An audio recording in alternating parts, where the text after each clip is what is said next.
고린도후서 5장 18절 말씀, 우리 한 절 말씀 같이 읽습니다. 시작. 모든 것이 하나님께로서 났으며 그가 그리스도로 말미암아 우리를 자기와 화목하게 하시고 또 우리에게 화목하게 하는 직분을 주셨으니. 아멘. 오늘 말씀 제목은 평화를 만드는 사람입니다. 아, 최근에 이제 인터넷에 이제 이런 글이 올라왔습니다. 성경 구절 한 절을 읽고 설교하는 것이 가당키나 하느냐. 어, 그래서 이제 우리 종교 개혁이 일어났을 때만 하더라도 항상 성경 본문을 신약 성경, 구약 성경 한 두 군데 이상을 살펴보았다라고 하더라고요.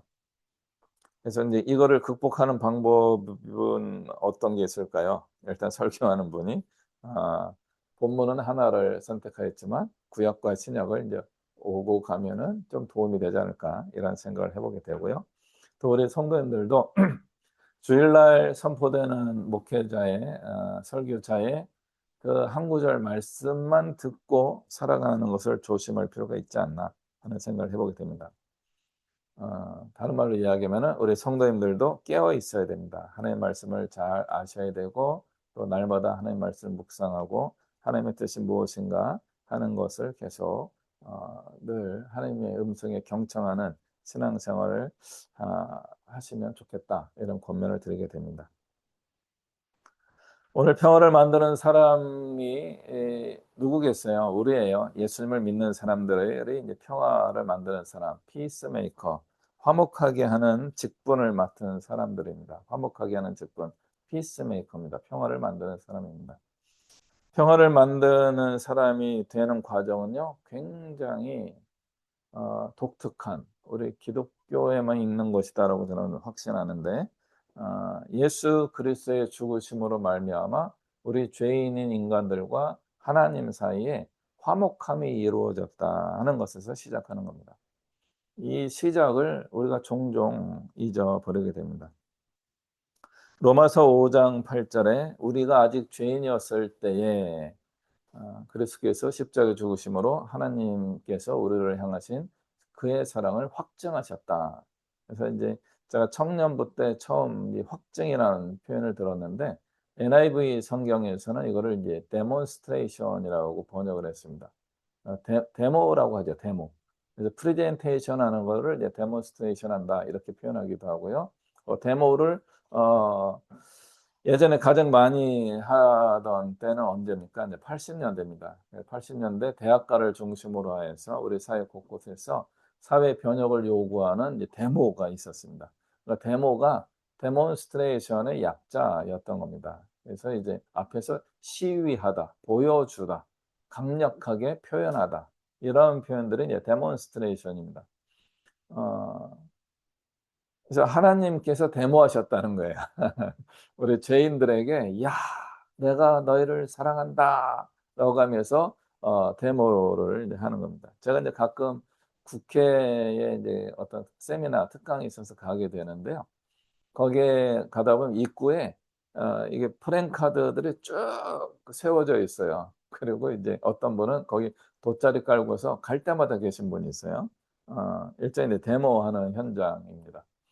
계속 무엇인가 주장하고 있는 것이죠. 그래서 뭐 여기 여러 가지 주장들이 있더라고요. 뭐 대통령 감옥 가야 된다, 아니면 뭘 해야 된다, 저래야 된다, 뭐 이런 구절들이 쭉 적혀 있어서 데모하는 분들이 계신 걸 이제 보게 됩니다. 옆에 경찰이 있는데도 가라고도 안 합니다. 우리나라에서는 1인 시위에 대해서는 좀 굉장히 그 관대하게 하고 있습니다. 그래서 두 사람 이상이 모이게 되면 어떤 이제 집회 신청을 해야 되나 아마 그럴 거예요.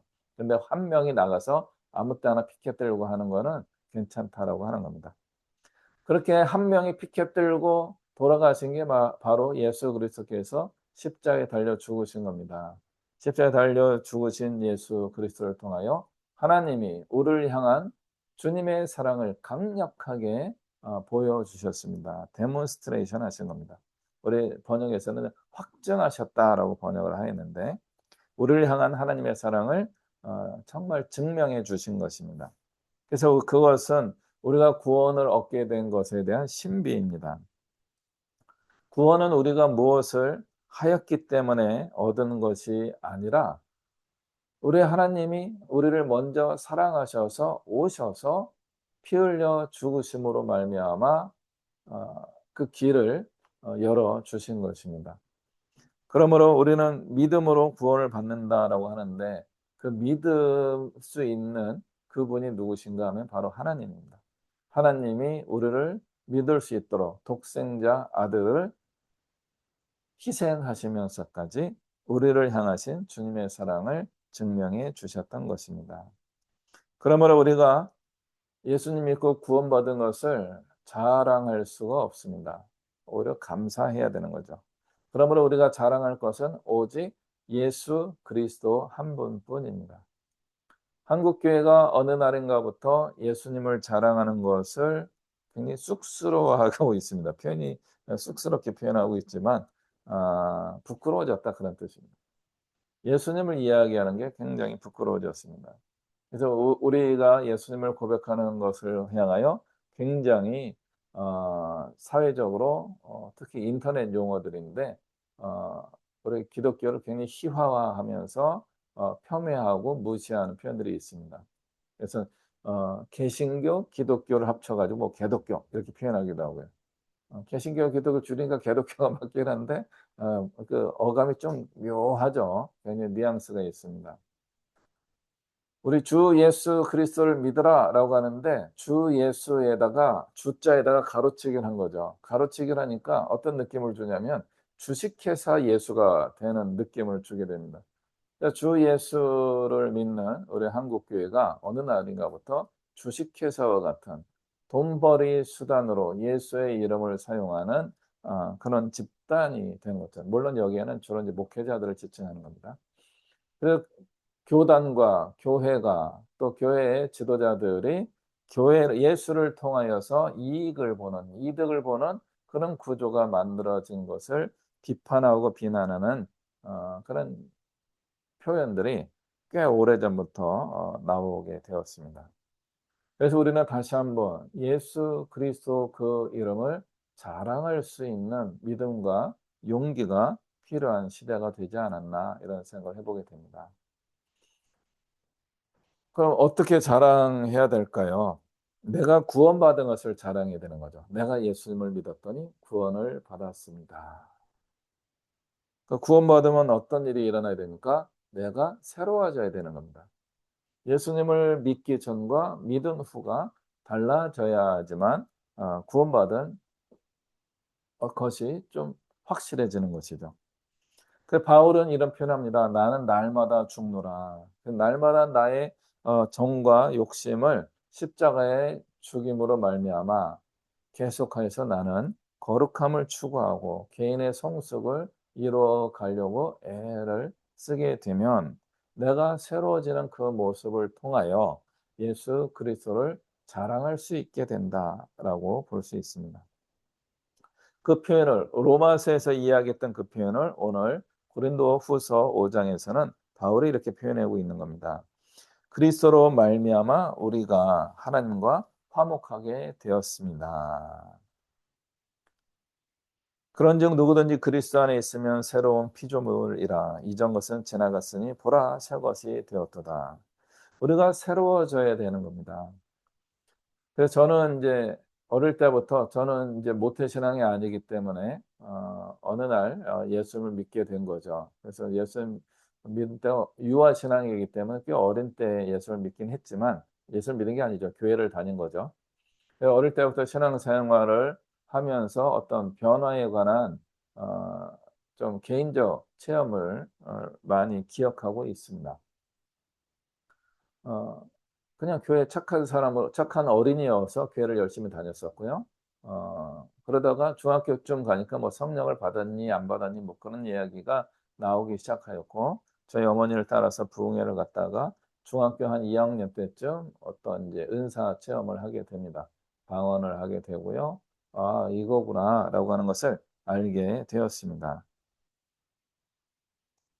그리고 고등학생이 되니까 사춘기에 굉장히 변화무쌍한 그런 시기를 거치면서 많은 유혹과 친구들과 엉뚱한 길로 빠질 수 있는 기회가 생기기도 하였습니다.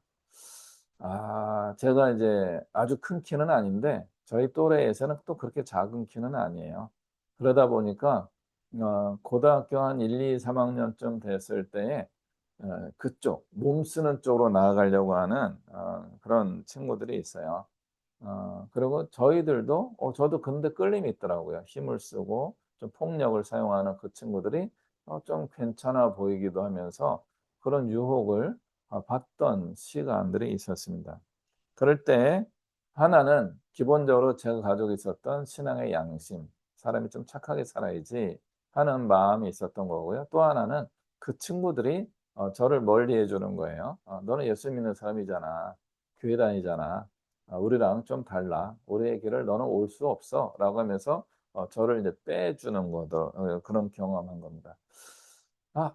한편으로 그게 참 감사한 일이었습니다. 저도 나쁜 쪽으로 갈 기회가 전혀 없었던 것은 아닌데 일단 기본적 성품이 연약해 가지고 뭐 거기 가기에는 쉽지 않았고 또 하나는 그 친구들이 저를 빼주기도 했다는 거죠. 한 저는 그게 이게 바로 '우리 그리스도인의 새로워짐의 과정이 아니겠는가.' 내가 나를 구별하려고 하는 것이 아니라 다른 사람들이 나를 구별해서 봐주는 것 이런 것들이 우리에게도 좀 필요할 것 같다. 이런 생각이 들게 됩니다. 그래서 우리가 새로운 피조물이 되어서 새롭게 되는 날마다 새로워지는 우리 육신은 늘 연약해진 존재입니다. 음. 우리의 신발, 의복 이런 것들이 자꾸 낡아져서 새로 바꿔야 될 때가 있습니다. 또 너무 오래된 깨끗하게 입었음에도 불구하고 어떤 때는 패션이 지나가 가지고 너무 옛날 옷 느낌이 나서 입기가 좀 불편한 그런 일이 이제 생기기도 합니다. 그래서 우리는 계속 새로움을 추구해야 됩니다. 우리의 육체도 계속 새로워지고 있습니다. 세포가 계속 재생산되면서 어 몇 달이 지나면은 이전에 있었던 세포의 그 형태가 다 사라지고 새로운 물질로 대체된대요. 저는 그게 아직도 이해가 안 돼요. 어 왜냐하면 우리의 기억의 연속성이 계속 있거든요. 모든 물질이 바뀌었음에도 불구하고 나는 계속 나로 인지하고 있는 겁니다. 그래서 이러한 모순적임에도 불구하고 우리는 새로워지는 것이 자연스러운 사람입니다. 또 하나는 그러면서도 우리는 계속 낡아가는 그런 존재이기도 합니다. 신앙도 그런 면이 생기는 것 같습니다. 우리의 신앙이 예수 그리스도를 한 번 믿고 뿅 하고 새롭게 됩니다. 그런데 그 새로워진 것을 계속 유지할 수 있겠는가 할 때 쉽지 않습니다. 우리는 또다시 죄의 오염이 되고 외부로부터 오는 죄의 오염이 될 뿐만 아니라 우리 내면에서부터 죄가 계속 생성되기도 하는 그런 존재입니다. 우리가 좋은 생각, 의로운 생각, 거룩한 생각만 하며 살아가야 되는데 우리 내면에서 욕심과 어떤 음란함과 어떤 미움과 분노와 아픔과 이런 것들이 나의 내면에서 저절로 솟아오르면서 나를 부패시키고 나의 주변을 오염시키게 됩니다. 그러므로 우리는 한 번 새로운 피조물로 된 것으로 끝나는 것이 아니라 날마다 새로워지는 그런 어 거룩함이라고 표현해야 되는데 거룩함을 표현하면 또 너무 추상적이고 너무 또 이상적인 것으로 바뀌어 가지고요. 그래서 다시 오늘 말씀처럼 날마다 새로워지는 새로움을 추구 해야 되겠다. 이런 말씀을 드리게 됩니다. 그럼 날마다 새로워짐의 원리가 있는데 그것이 무엇인가 하면요. 하나님과 화목하게 지내는 것입니다. 예수 그리스도께서 하나님과 우리 사이에 막힌 담을 허물어뜨려 주시고 하나님과 친밀해질 수 있는 길을 열어 주셨습니다. 문제는 어느 단계까지는 하나님이 나에게 다가와 주시고 내가 준비되어 있지 않더라도 나한테 먼저 와 주시지만 일정 수준이 지나가게 되면 우리가 주님께로 가까이 가야 되는 것입니다. 우리가 노력을 해야 되는 겁니다. 하나님 앞에 계속 머물러 있으려고 노력을 해야 됩니다. 그것이 바로 하나님과의 화목함을 유지하는 방법입니다. 보통은 우리가 구약 성경에서 하나님과 하나님의 백성들 사이를 부부 관계로 표현하게 됩니다.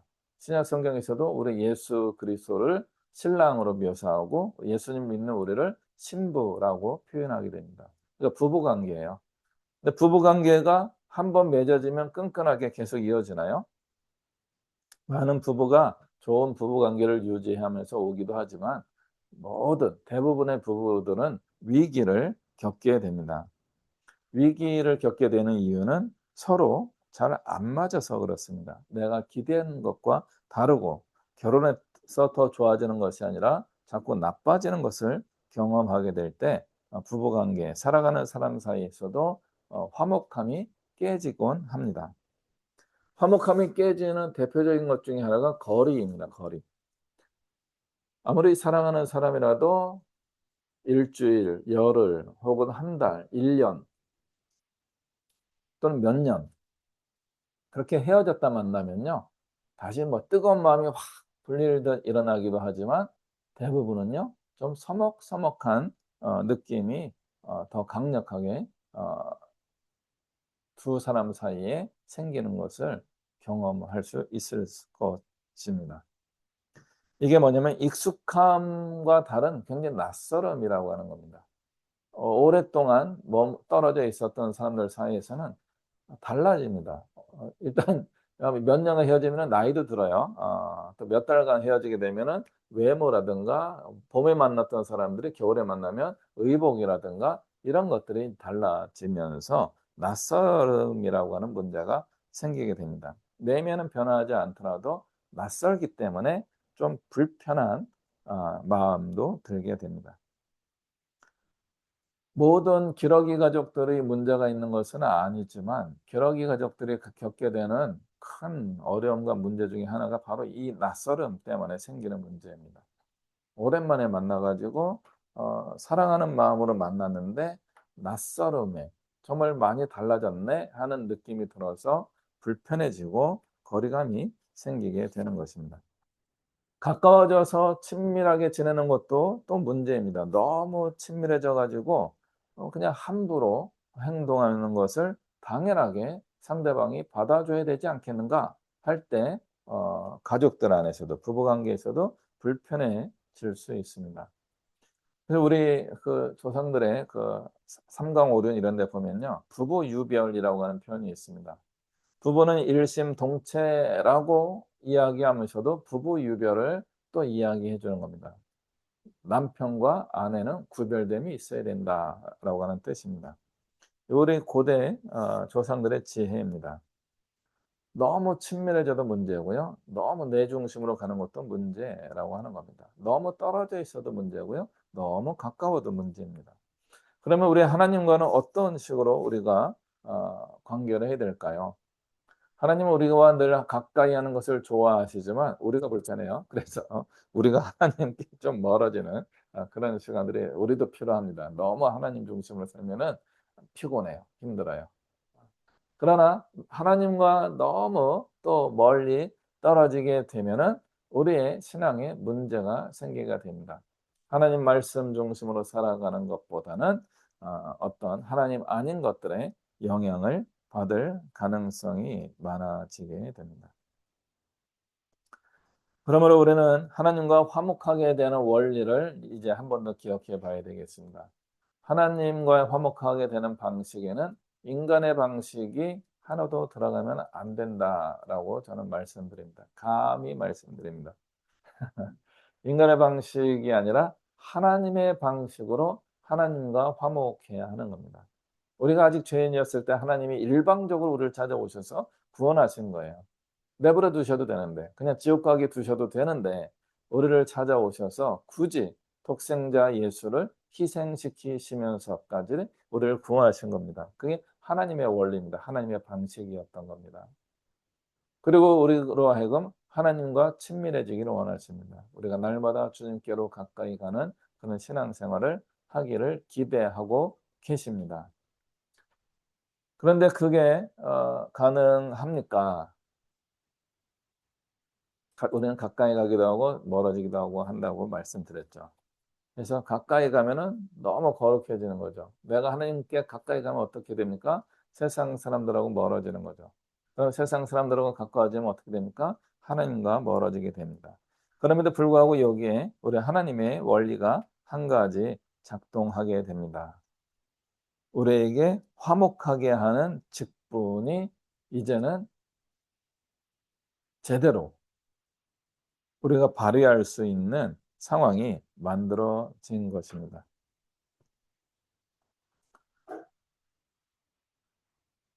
우리가 하나님과 화목하게 된 사람들은 이제 세상을 향하여 화목하게 하는 사람으로 살아갈 수 있는 능력을 발휘할 기회가 주어지는 것입니다. 하나님과 화목하지 않은 사람들이 세상과 화목하러 가면 어떤 일이 생깁니까? 세상과 짝짝꿍이 될 수 있습니다. 어, 그런데 우리가 세상과 짝짝꿍하러 가더라도 우리가 하나님과 화목한 관계, 하나님과 친밀한 관계를 유지하며 살아가게 되면요. 세상 사람들하고 나는 화목하게 되지만 세상이 우리를 능히 감당할 수 없는 그런 존재로 우뚝 설 수 있게 됩니다. 저는 그런 것 중에 하나가 지금 최근 한국 사회에서 보여주고 있는 정치적 갈등이 아니겠는가 하는 생각을 해보게 됩니다. 우리나라 정치는 민주주의라고 이야기하고요. 국민의 참여로 민주주의가 발전하게 됩니다. 그런데 저희가 어렸을 때부터 들었던 이야기가 뭐냐면은 정치는 더러우니까 정치 근처도 가지 마라 하는 거예요. 그러니까 정치가 더러워 가지고 우리나라 독재가 계속 있었던 거죠. 저는 우리나라 이제 군사 독재 이제 초기였던 박정희 정권 때 이제 태어났나, 뭐 그때 성장했나 그럴 거고요. 그다음에 이제 이 전두환 군사 독재가 또 이어졌었고요. 그다음에 뭐 김영삼, 김대중으로 이어지는 문민 정부를 이제 경험한 세대입니다. 그런데 민주주의가 좀 많이 발전해서 세계적으로도 이번에 12.3 계엄의 문제가 있었음에도 불구하고 이거를 민주적인 방법으로 지금 2년째 이걸 풀어가는 그런 국가 민주주의 성숙한 민주주의 국가 모습을 보여주고 있습니다. 그런데 과연 이 민주주의가 계속 안전하게 우리를 지켜줄 수 있을까요? 할 때 아까 말씀드렸던 정치하는 사람들이 나빠지게 되면은 우리 민주주의는 금방 망가질 수 있지 않나 이런 생각을 해보는 겁니다. 그리고 다시 한번 그 올바른 민주주의로 회복하려면은 또 다른 많은 사람들의 희생이 필요해질 수도 있다는 겁니다. 최근에 우리 기독교 신앙을 가지고 있는 분들이 태극기를 들고 광장에 민주주의를 지키러 나가는 모습을 보고 저는 꽤 긍정적으로 생각합니다. 그러나 두 번째는 황당하게 이제 미국 국기를 가지고 나가고요. 세 번째는 이스라엘 국기까지 들고 나가는 걸 보면서 누가 봐도 기독교인으로 보이는 겁니다. 성조기와 이스라엘 국기를 가지고 갈 수 있는 사람들은 제가 볼 때는 기독교인밖에 없다고 봐요.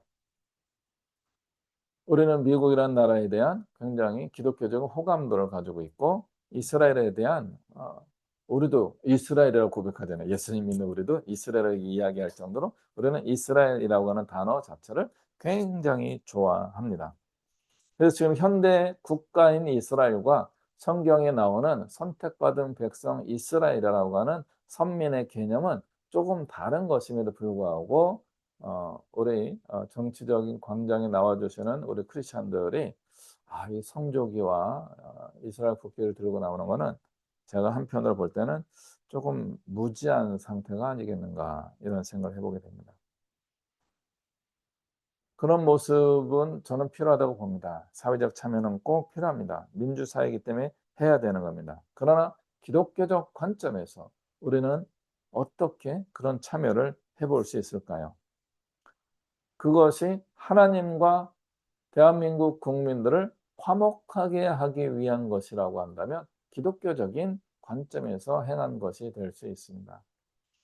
그러나 그것이 아니고 상대방을 미워하고 상대방을 제거하기 위한 그런 기대를 가지고 나온 것이라고 하면 그것은 기독교적이다라고 말씀드리기에는 굉장히 애매한 면이 많이 있습니다. 이거는 똑같이 진보적인 경향을 가지고 있는 기독교인들에게도 저는 적용된다라고 이야기합니다. 제가 의외로 진보적인 기독교인들도 많이 알고 있습니다. 사회운동, 사회참여를 많이 하는 분들이 있는데 그분들도 똑같이 반대파들을 향하여 제거해야 될 대상, 심지어는 죽이자 이런 표현도 하는 거예요. 없애자 이런 표현들을 할 때 민주적 관점이나 어떤 대립 구조에서는 그럴 수도 있다라고 저는 동의하지만 그럼에도 불구하고 기독교적 정신에 입각해서 본다면 '신앙이 없는 게 아닐까?' 하는 생각을 해 보는 것입니다. 우리는 사회적 참여를 하기 전에 하나님과 화목하는 것이 더 우선되어야 하는 것입니다. 하나님과 화목해야지만 우리는 세상 사람들과 화목하게 관계를 이루며 나아갈 수 있게 되는 겁니다. 우리가 사회를 변화시키러 나가려고 할 때 악을 제거하면 선이 이루어진다라고 생각하는 착각을 하지 않아야 될 것입니다. 반대로 선을 많이 이루어야지만 악을 몰아낼 수 있게 되는 것입니다. 좋은 것이 많아져야지만 악한 것이 줄어드는 겁니다. 악한 것을 제거하면은 그곳에 선한 것이 생기는 게 아니에요. 선한 것이 많아져야지만 악이 힘을 발휘하지 못하게 되는 것입니다. 그래서 우리가 아직 죄인이었을 때에 예수 그리스도께서 십자가에 못 박혀 죽으신 겁니다. 세상과 화목하기 위하여 오신 예수님을 세상이 십자가에 못 박은 거예요. 세상은 우리랑 화목할 준비가 되어 있지 않습니다. 우리가 화목하게 지내려고 하는 그 사람들은 하나님과 화목하게 될 준비도 되어 있지 않고 화목함의 도구로 화목함의 직분을 가지고 나아가는 우리와 화목하고자 하는 마음이 전혀 없는 거예요. 그런 사람들에게 우리가 피스메이커로 나가야 되는데 나가면 어떻게 됩니까? 표현을 좀 잘해야 되는데 죽어요. 그 사람들한테 공격당해서 죽습니다. 공격당할 때 우리도 모르게 방어할 수밖에 없죠. 방어를 하려고 하면은 음 최선의 방어는 최대한의 공격인 거예요. 내가 나 스스로를 보호하기 위하여 나도 모르게 최대한의 공격을 할 수밖에 없습니다. 지금 한국 교회가 갖게 된 위기가 바로 이것이 아니겠는가 하는 겁니다. 복음을 전하기 위하여 선한 일들을 많이 했었는데 교회가 기독교가 공격을 당하니까 기독교를 공격하는 그런 그룹들에 대하여 개인이든 집단이든 그들을 향하여 반격을 하고 있는 겁니다. 반격을 할 때 가장 효과적으로 반격할 수 있는 게 정치적인 어떤 반격인 거죠. 정치가 세지면은 건드릴 사람이 별로 없다라고 하는 것을 우리가 학습하였기 때문에 그런 것입니다. 그런데 그렇게 해서 우리가 이득을 얼마나 보겠어요. 이득을 많이 못 보고요. 하나님 나라, 하나님의 뜻, 하나님의 화해의 직분을 이루어가는 데는 아주 큰 방해 요소가 될 수 있습니다. 최근에 제가 이제 의도치 않게 사업을 하고 있는데 늘 마이너스 사업을 하고 있습니다. 왜 돈을 못 벌지? 그래서 인제 사업하는 사람들하고 이제 좀 만났습니다. 그분들은 이제 사업을 잘하는 분들인가 봐요. 돈도 잘 벌고 뭐 열심히 하시는 그런 분들을 만났습니다. 그분들의 표현이 굉장히 인상 깊었어요. "비즈니스에는 좌와 우가 없다." 이런 표현을 하시는 거예요. "돈 버는 데에는 좌우가 없다." 그게 최근에 뉴스에도 나오고 있습니다. 어제 뉴스인가 오늘 뉴스인가에도 나왔어요. 이재명 대통령이 인제 샌프란시스코인가요? 거기를 이제 가셨다는 뉴스가 나온 거죠. 거기에 누구랑 누구랑가요? 삼성 회장님하고 SK 회장님이 가서 악수를 해요. 그래서 젠슨 황이라고 하는 사람을 만나면서 뭐 막 맥주 마시면서 건배하고 막 하는 장면을 뉴스로 보내줘요. 술 먹는 걸 보여주는지 모르겠지만 내용은 뭐예요? 하이닉스라고 하는 반도체 만드는 회사의 대표와 삼성전자라고 하는 또 다른 반도체를 만드는 회사가 원래는 경쟁 관계였습니다. 예전에는 서로 반도체를 많이 만들어서 저가 판매를 해서 저가에 견디지 못하는 회사들을 망하게 만드는 치킨 게임이라는 게 일어났었습니다. 그래서 D램 이런 것들을 만드는 회사들, 특히 대만에 있는 회사들이 많이 손해를 이제 보았습니다. 젠슨항이 아마 대만 출신 같은데 이런 분들이 이제는 새로운 시대에 접어들었습니다. 삼성이라는 회사 혼자, 하이닉스라고 하는 회사 혼자 어 AI 반도체를 원하는 그런데 다 납품할 수가 없는 거예요. 같이 해야 돼요. 그래서 같이 돈을 잘 버니까 하이닉스와 삼성전자가 악수하면서 "야 우리 같이 잘해 보자." 이런 거기다 대통령까지 끼워 가지고 "우리 잘해 봅시다. 대한민국을 위해 잘해 봅시다." 이런 걸로 하나가 되는 모습을 보여주는 겁니다.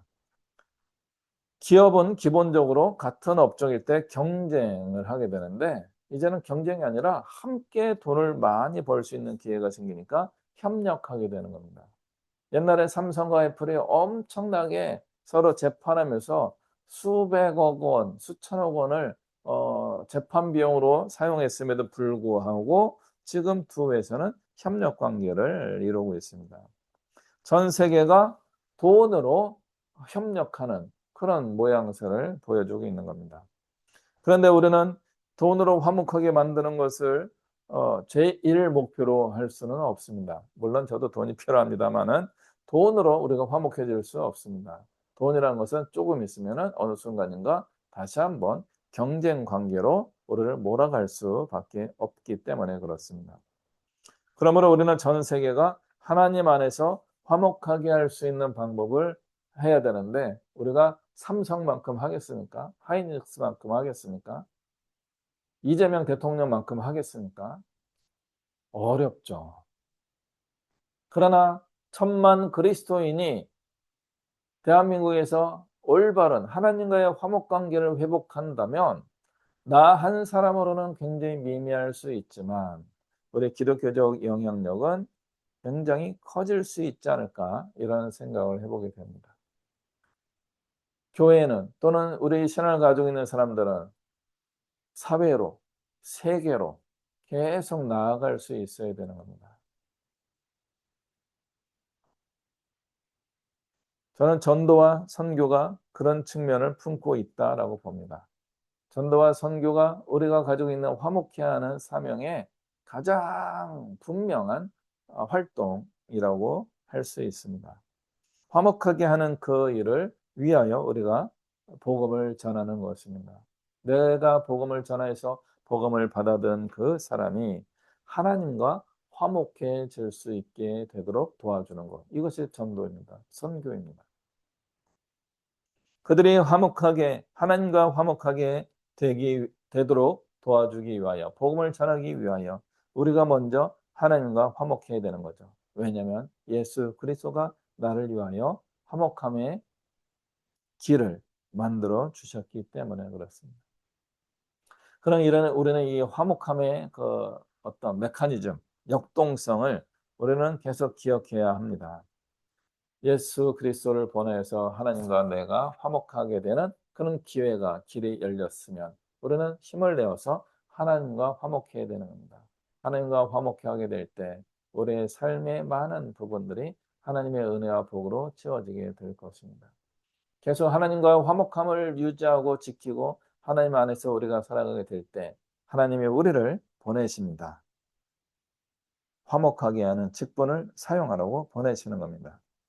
19절 말씀입니다. 곧 하나님께서 그리스도 안에 계시사 세상을 자기와 화목하게 하시며 그들의 죄를 그들에게 돌리지 아니하시고 화목하게 하는 말씀을 우리에게 부탁하셨느니라. 아멘.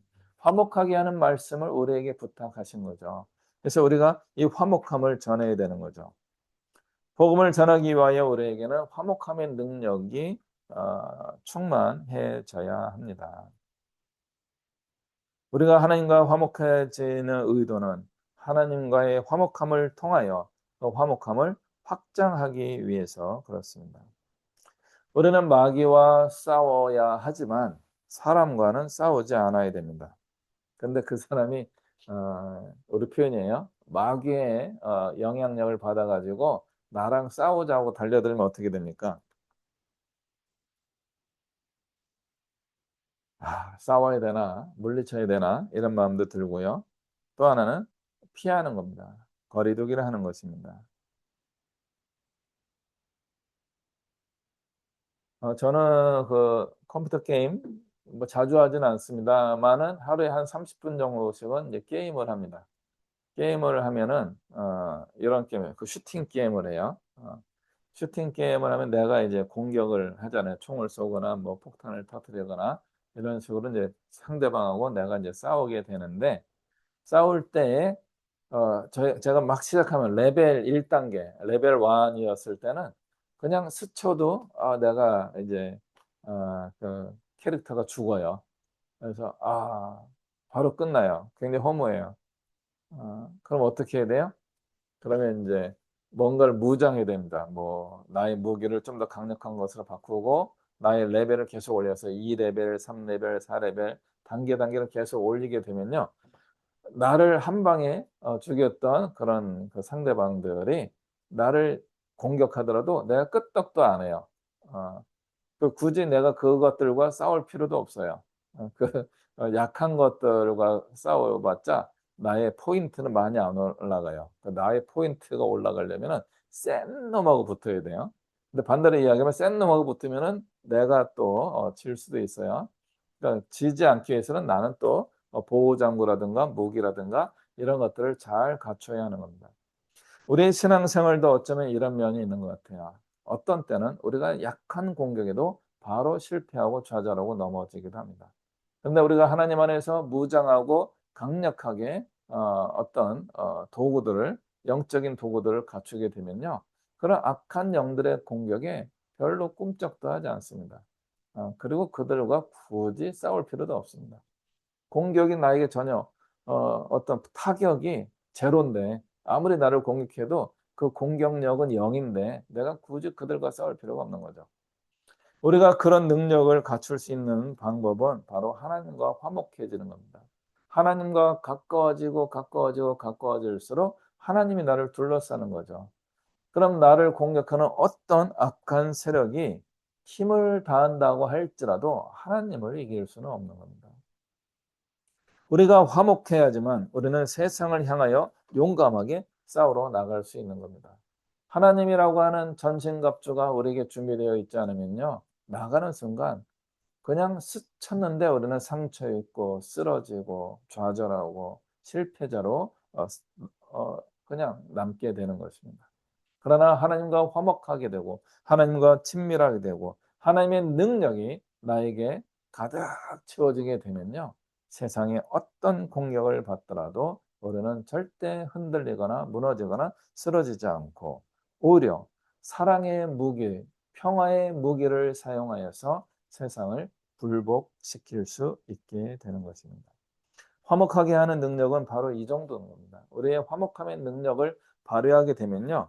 상대방을 그냥 녹이는 거죠. 20절 말씀을 읽겠습니다. 20절, 21절. 그러므로 우리가 그리스도를 대신하여 사신이 되어 하나님이 우리를 통하여 너희를 권면하시는 것 같이 그리스도를 대신하여 간청하노니 너희는 하나님과 화목하라. 하나님이 죄를 알지도 못하신 일을 우리를 대신하여 죄로 삼으신 것은 우리로 하여금 그 안에서 하나님의 의가 되게 하려 하심이라. 아멘. 바울도 정말 간절한 마음으로 권면하고 있는 겁니다. 고린도 교인들에게 교회 안에서 화목하십시오. 예수님 믿는 사람들끼리 먼저 화목하십시오.